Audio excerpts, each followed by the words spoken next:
ఆనందాలే వెల్లువైతే కళ్ళలోనా, అనురాగాలే నిండిపోవా గుండెలోనా.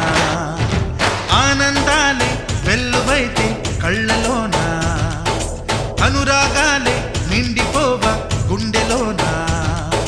మమతల మాలలు తెచ్చి ఆ కలతలనే చెరిపేసి, ముంగిట ముగ్గులు పెట్టి గొప్పెమ్మల కొలువే చేసి, మనమంతా చేరి ఆడి పాడే వేళ సంక్రాంతి పండుగ చేద్దామా,